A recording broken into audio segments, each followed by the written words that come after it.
effect of PPI plus arginate over PPI for the treatment of GERD. As you can see, this is the study of 4 RCTs.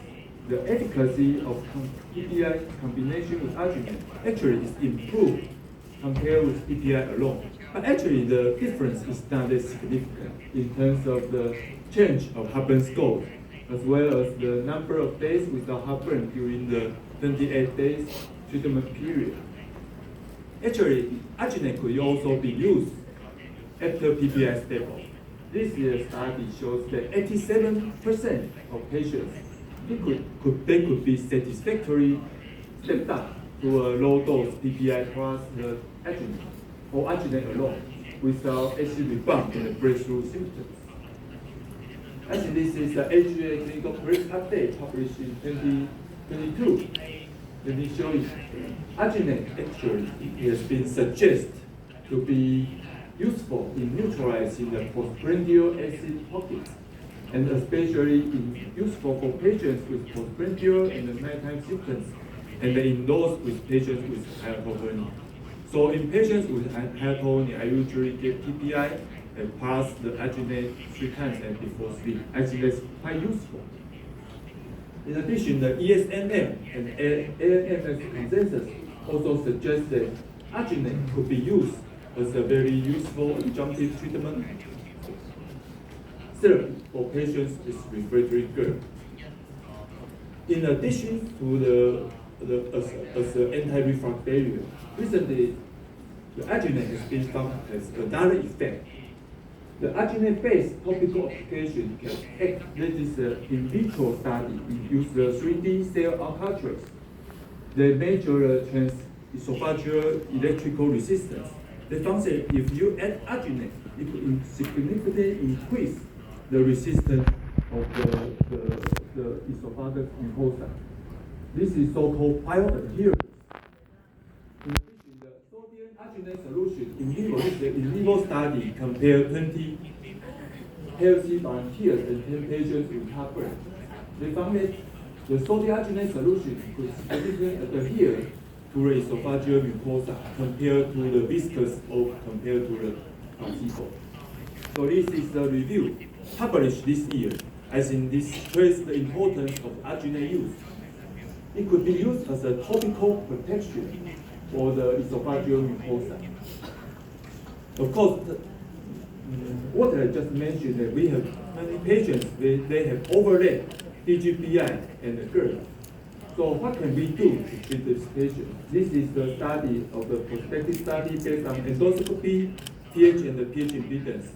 Among the 46 patients, you can see up to 72 patients that actually have overlapped with DGPI and the GERD. So in addition to the acid suppression, we should use the neuromodulators such as the TCA, tricyclic antidepressant, which is found to be useful for the visceral hypersensitivity. We could also use SSRI or SNRI, which is especially useful for the comorbid anxiety and depression and overlapping with IDS. H2 blocker, we know that it's useful for acid suppression. However, it has been used to reduce the esophageal mucosa sensitivity in terms of time to heartburn and the time to pain with esophageal acid infusion. So for patients with very severe symptoms, I might give PPI and I give the arginate. I also give the H2 receptor antagonist before sleep. I think that's a very good combination to treat patients. Finally, I want to show a case. I think it's a very representative case. This is a 68 male patient. He has refractory reflux symptoms. The endoscopy showed me the mild esophagitis, hypotonia. On pH impedance, you can see that the acid exposure time is quite high, up to 18%.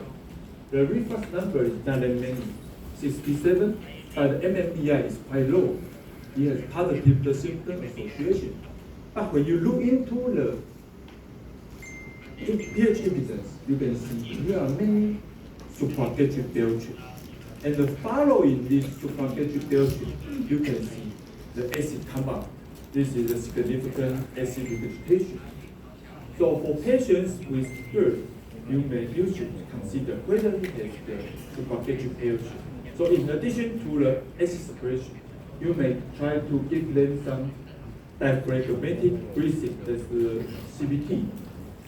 For example, in this patient, also 31 young guy, refractory GERD, he also received the AMS in other hospital. He was referred to my clinic. When I see him, he has Chuyên and very severe symptoms. The EGD shows the grade B and the high acid exposure. But under the pH impedance, I saw a lot of suprafacial airship. So I give him the cognitive behavior therapy, including the diaphragmatic breathing.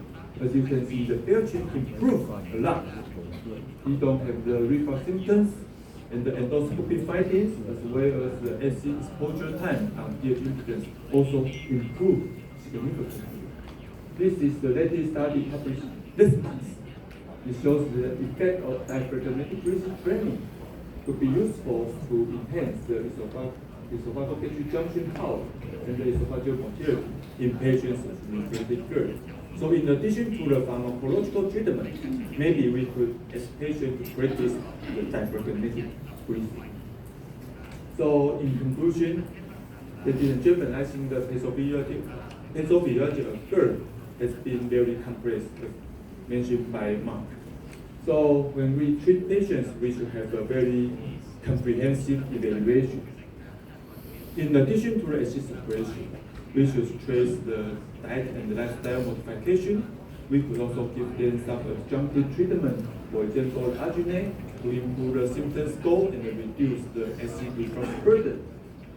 Other drugs such as H2 receptor antagonists, and modulator, and the CBT, I think they are all very good adjunctive treatment to make a good treatment of GERD. That's my conclusion. Thank you very much.